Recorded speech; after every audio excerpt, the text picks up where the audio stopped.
Yesterday, we saw the picketing of the national headquarters of the Labour Party. But today, it was the turn of the Edo State chapter of the Labour Party, where the members of the Nigerian Labour Congress in Edo State sealed off the Edo State office of the Labour Party. The state vice chairman of the party in the state, Mr. Suleiman Abubakar, says that their action was in accordance with a directive from the political commission arm of the party. President, to picket the Labour Party in all the 36 states of the country, because the secretariat is being run like a personal enterprise, and this, as we all know, Labour Party belongs to Labour. So since he decided to run, Abure decided to be running it like his personal business, the NSC at the national level has directed that we should picket all their state secretariat and local governments. So this is what we have come here to do. All right, you heard him. Yesterday, of course, we saw the national headquarters of the Labour Party being picketed by the NLC, members of the NLC, who were saying there are also statutory members of the Labour Party who will be getting insight on what this means. Don't forget, this is the party that Mr. Peter Obi ran as presidential candidate in 2023. And in the aftermath of the election, there's been a lot of crises within the party. Of course, Mr. Julius Abure, who is a national chairman of the party, the man in the eye of the storm, has been speaking about this matter. He addressed a press conference. Now I'll allow you to listen to what he said at our press conference. Nigerian Labour Congress under the leadership of Joe Ajero is not above the law. And the law precludes Joe Ajero and the leadership of the NLC to do what they did today to the office of the Labour Party, where they besieged the office, broke the office, destroyed the faces of the office, destroyed the gate of the office, unlawfully took possession of the secretariat, and destroyed properties worth billions of naira and properties of the party stolen away, including monies made for salaries and several other things were stolen from the office. And I think that this is unfortunate, this is unrealistic, this is becoming unbecoming. That's Mr. Julius Abure there addressing the press conference.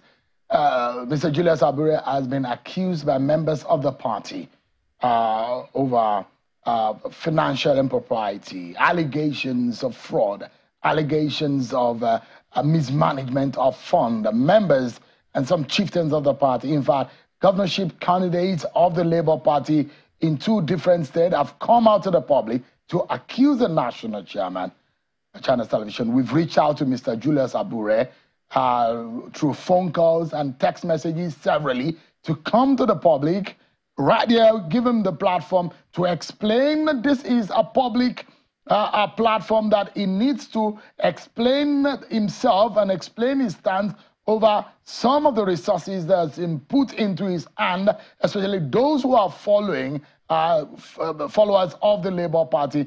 Mr. Julius Abure has not been forthcoming. We do advise him that he needs to come forward and explain to Nigerians where those funds are and the administration and management of the Labour Party. There's been a major contention, though, as to what is the relationship of the NLC. What is the business of NLC, the TUC, and Labour Party tonight?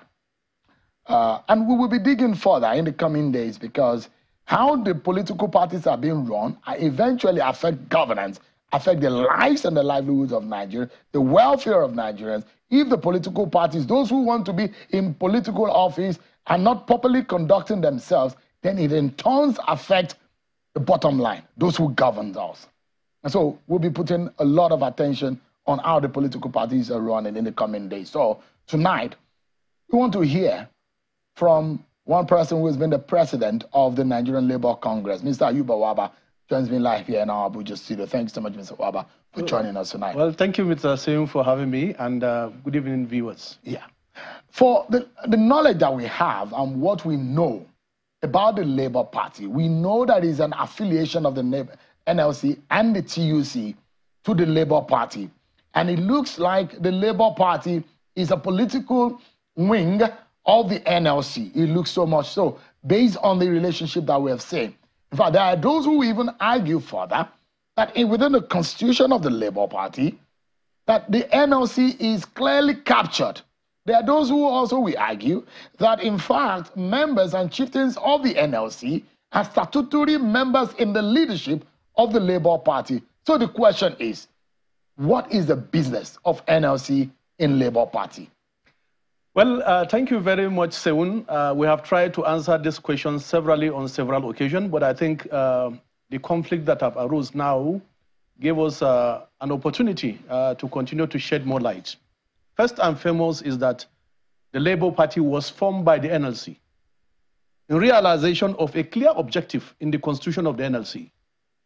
Under Article 3 and Item 1, the major objective of the NLC is to promote, defend, and advance the economic, political, and social rights and well-being of Nigerian workers and pensioners. So NLC owns Labour Party? We own the Labour Party. It was formed under the leadership of Pascal Bafiao as Party for Social Democracy.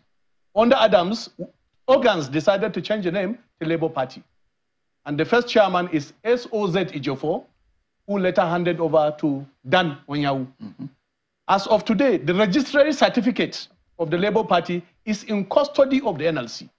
And therefore, this is in tandem with what happens globally. If you hear about Workers' Party in Brazil, it was formed by a counterpart, CUT of Brazil. If you hear about Labour Party in the UK, which for 150 years was in the Teachers' Union Office Secretariat, formed by the unions.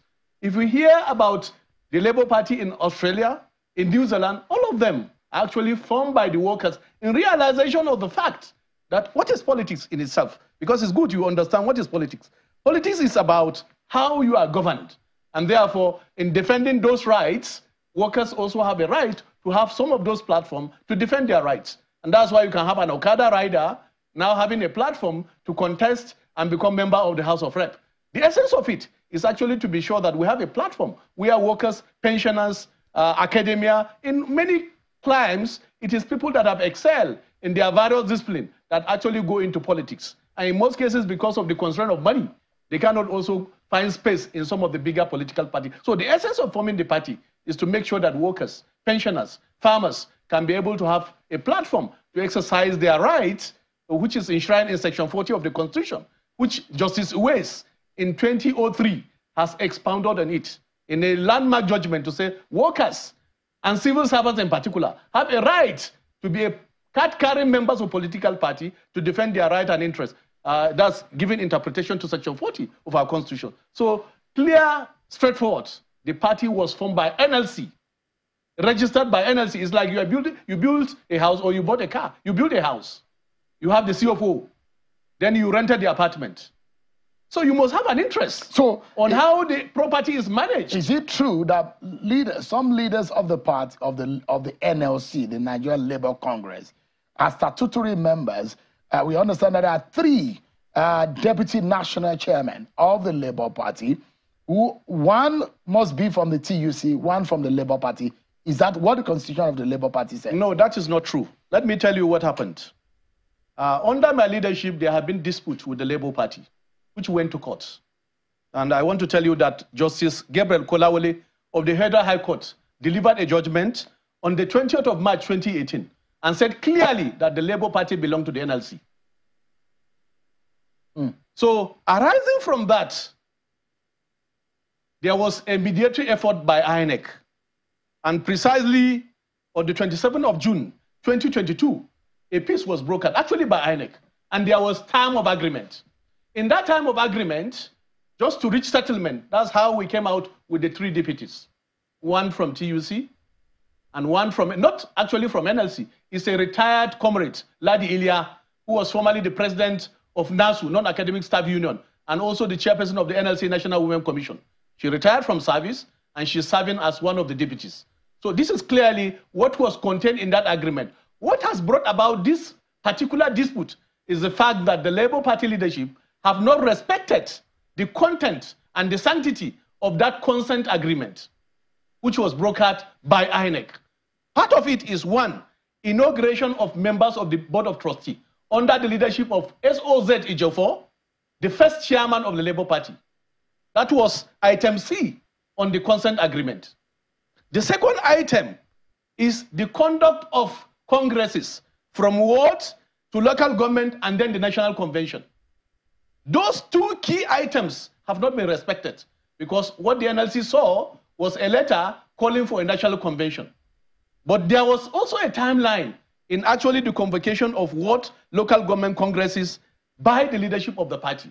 And that should have taken place not later than 1 year from the signing of that consent agreement, which in law is like a judgment of a court. So this is what brought about the dispute. And coupled with what you said, many members of the party, including the treasurer, and many of the leadership have actually pointed accusing finger at the present leadership to say that, well, there have not been transparency in the management of the party. And all of this complaint, as far as I'm concerned, even during my time, have been forwarded to the NLC. But, so NLC need to act. But the NLC pickets when there is a labor dispute. But in this sense, this is a political dispute. Why is the NLC picketing the Labour Party offices? Simple. Dispute is dispute. Whether labor dispute or dispute relating to interest. But the instrument of picketing by the NLC is for labor dispute. No. Not in this ramification. No. The instrument of dispute can be deployed by workers. It's one of the rights in organizing. Let me tell you, organizing as enshrined in ILO Convention 98 entails many things. You organize unions, you organize actions, even strike is captured under Convention 98. So basically, what it entails is that organizing is very broad. And if you look at the compilation of the Committee on Freedom of Association of the ILO, it has actually defined that in all these cases, workers can deploy workers' power to be able to make sure that they have attention, issues are resolved. So it's to draw attention, to say that can you come to the round table so that these issues can be resolved. That's the only power that workers can deploy. That's the power that workers can deploy all over the world. So what was the intention? To shut down the Labour Party or what, to do what exactly? No, the intention is, can you come to the table so that the issues can be resolved? What will be the table now? The table that Julius Abure should step down? No, or what? To respect the sanctity of the June 27th, 2002 agreement, which was brokered by INEC and a copy forwarded to INEC.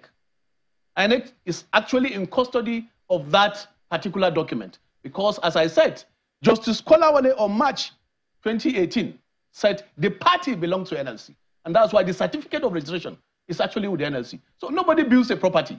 You have the CFO, and somebody is mismanaging the property, and you just keep quiet. It doesn't work that way because every fault of the party, people will now say, oh, Labour, you didn't manage the party very well. In fact, I can tell you that even out of office, many people have accosted me to say, well, they thought Labour Party is for the masses.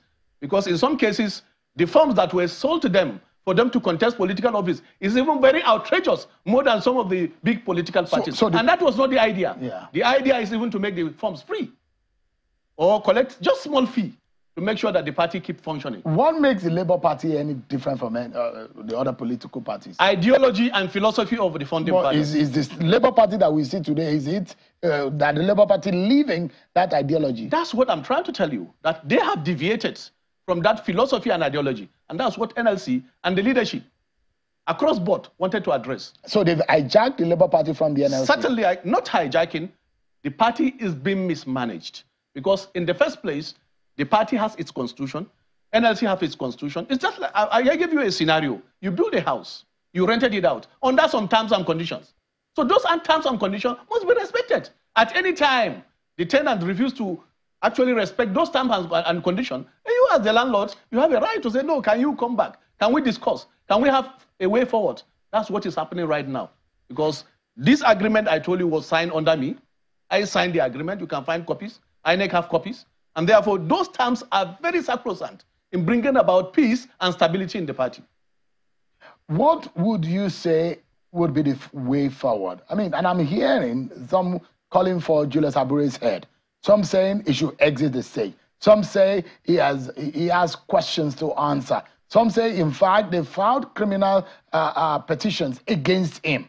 Oh, in the first place, the first fact is that the term of Julius Abure actually have expired long before now.